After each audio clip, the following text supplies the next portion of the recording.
దేవుని కృపావాక్యం వింటున్న మీ అందరికీ ప్రభు పేరట వందనాలు. దేవుడు మిమ్మల్ని మీ కుటుంబాలను దీవించునుగాక. ఆమేన్. పరిశుద్ధ బైబిల్లో నుండి మనం ఒక వచనాన్ని చదువుకుందాము. నిర్గమకాండము 20వ అధ్యాయము 8వ వచనాన్ని మనము చదువుకుందాం. విశ్రాంతి దినమున పరిశుద్ధముగా ఆచరించుటకు జ్ఞాపకము ఉంచుకునము.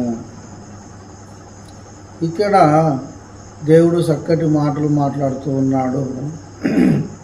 విశ్రాంతి దినమున పరిశుద్ధముగా ఆచరించుటకు మనం ఏమి ఉంచుకోవాలంటే జ్ఞాపకము ఉంచుకోవాలా. విశ్రాంతి దినము ఏది అంటే పాత నిబంధనలో శనివారం.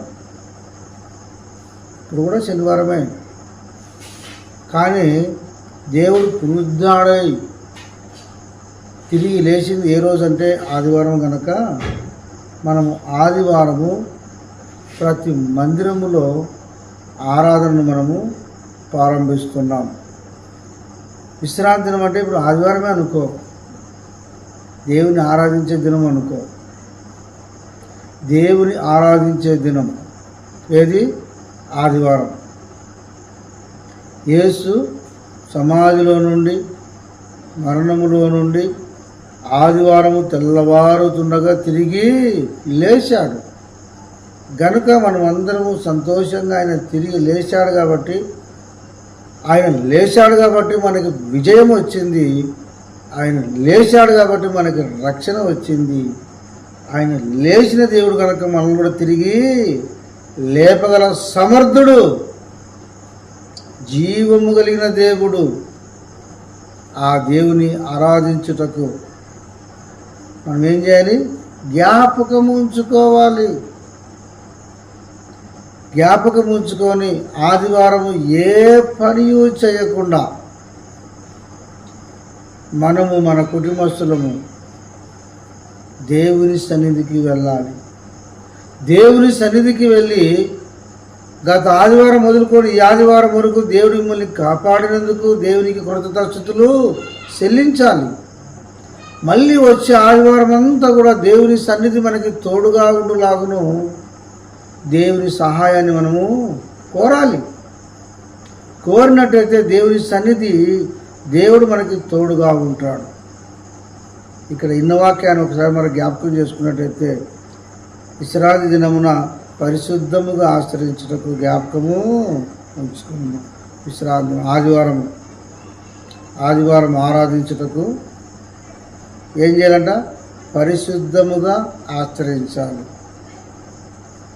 ఆదివారం వచ్చిందంటే ఊర్లో పోవడము, ఆదివారం వచ్చిందంటే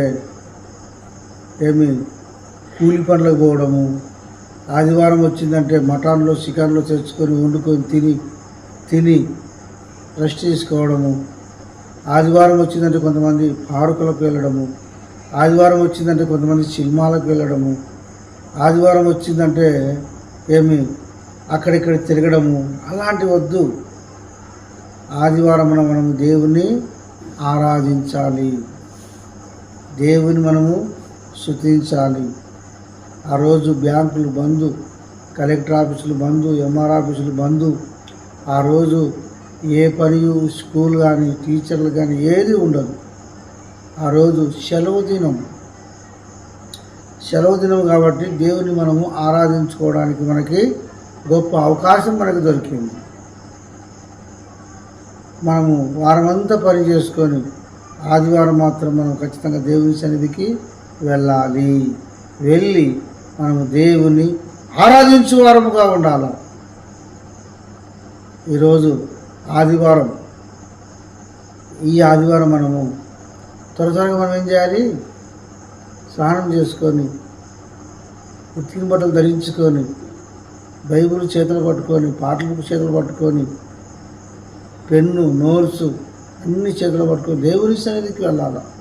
నేను ఎప్పుడు దేవుని సన్నిధికి వెళుతున్నా, ఎప్పుడు దేవుని సన్నిధిలో నేను కనపడుతున్నా, ఎప్పుడు దేవుని సన్నిధిలో నేను వర్ధిల్లుదునా అనే ఆశ నీకు ఉండాలి. నీవు వచ్చేదే కాదు, నీ కుటుంబస్తులందరూ కూడా దేవుని సన్నిధికి వచ్చి దేవుని ఆరాధించాలి. ఎవరు మిస్ కావద్దండి సంఘస్థులారా. దేవుని దీవెన కావాలంటే, దేవుని యొక్క ఆశీస్సులు కావాలంటే, దేవునికి నువ్వు ఇష్టడుగా ఉండాలి అంటే, దేవుని రాజ్యాన్ని నువ్వు సంపాదించుకోవాలంటే